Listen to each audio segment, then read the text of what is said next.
Ang maple syrup urine disease o MSUD ay isa sa mga kondisyong maaaring makita sa expanded newborn screening. Mahalaga na ito ay matuklasan ng maaga sapagkat ang mga batang may MSUD na hindi nabibigyan ng agarang lunas ay maaaring magkaroon ng mga problema sa utak tulad ng kumbulsyon o seizures at pagkahuli sa pag-iisip kumpara sa mga batang normal na kaedad nila. Ang MSUD ay isang kondisyon kung saan may kakulangan sa enzyme o kemikal sa katawan na siyang nagpoproseso o tumutunaw ng mga amino acid na bumubuo sa protina na nakukuha natin sa pagkain. Sa mga sanggol, ang protina ay nagmumula sa gatas ng ina o milk formula.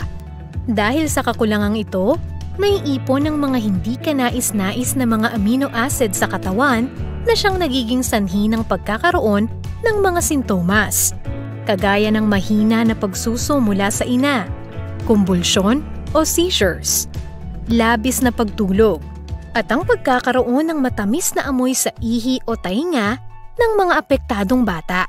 Itinataya na isa sa bawat 65,000 na sanggol na ipinapanganak sa Pilipinas ay maaaring magkaroon ng ganitong kondisyon.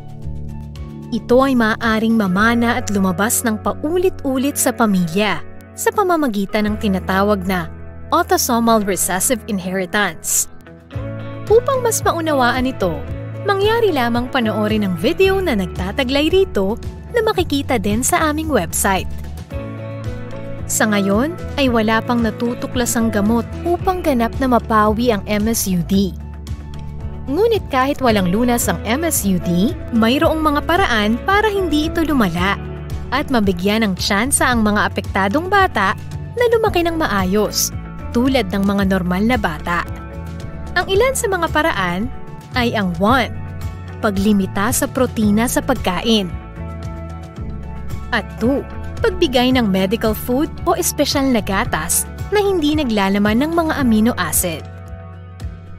Ang mga batang may MSUD na agad mabibigyan ng lunas sa mga unang araw ng kanilang buhay sa pamamagitan ng newborn screening at confirmatory testing ay may potensyal na lumaki ng maayos at walang mahinang pag-unlad ng kaisipan. Kung ikaw ay may mga katanungan tungkol sa MSUD, huwag mag-atubiling makipag-ugnayan sa inyong doktor.